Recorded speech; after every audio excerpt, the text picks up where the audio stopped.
What's up, everyone? So, today I'm going to be talking about why you need a person funnel before an account funnel. Funnel, life cycle, journey, whatever you want to call it. It's important for companies to know that you shouldn't just go straight to tracking an account funnel or account stages. There's benefits and reasons why a company still needs a person funnel. And actually, I think it's more important to do that first.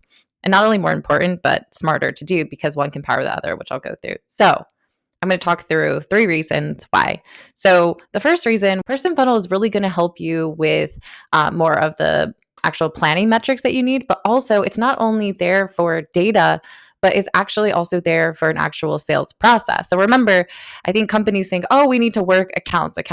But in reality, when you are, selling or even marketing, you're doing that to a person and a buyer. So it's more important to focus first on the actual person funnel or buyer journey and how you want to track that and put process around it. So, all the way from when someone becomes sales ready, which can be from marketing, like scoring per se, or from sales outbound, or from even an opportunity gets handed over with someone from a partner. All of those are ways where you can become sales ready. And we need to be able to report on that and also have a sales process, be able to see, is that person moving into a working stage? Is there a meeting booked where they then tied to an opportunity? That's all data that's really useful. And you need it tied to the person. Trying to do that at an account level would be super challenging because then you don't know who it is for, like who actually had the meeting and what campaigns tied to that person, which leads well into the second reason. So, person funnel can actually be tied more effectively to campaigns and channels. So, on our custom object lifecycle or funnel records, whatever you want to call it, we actually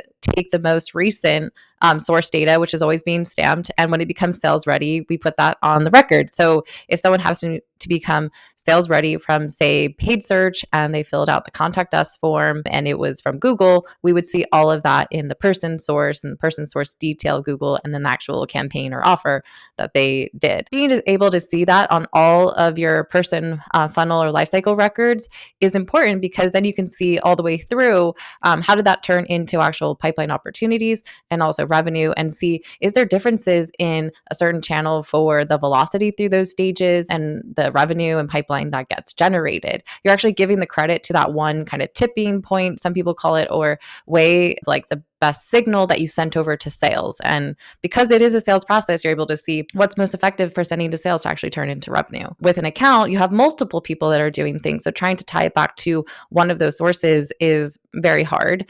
You can still do it, and we do that on our account stages, but you have to be selective of just one. Now, the third thing is the person data or the person funnel data can actually power your account stage criteria. So we find that if you already have a person funnel or life cycle, you can then use some of that data or the automation or triggering events to actually then define your rules for account stages. Or if you want to say MQA an account, that can be when a first funnel or sales ready lead is created at that account, that can then trigger an MQA. Or you can have custom rules around there has to be a few funnels that get created in order for that account to become an MQA.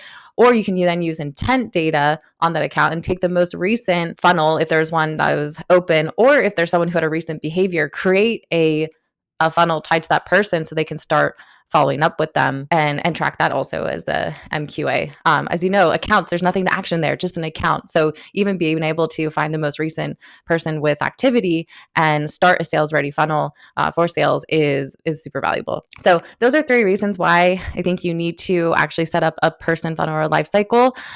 We have a great way to handle that with our custom object solution. If you're interested, leave a comment. But yeah, and I think that companies need to realize they need to invest in this first. It's very foundational, and then add on the account tracking afterward.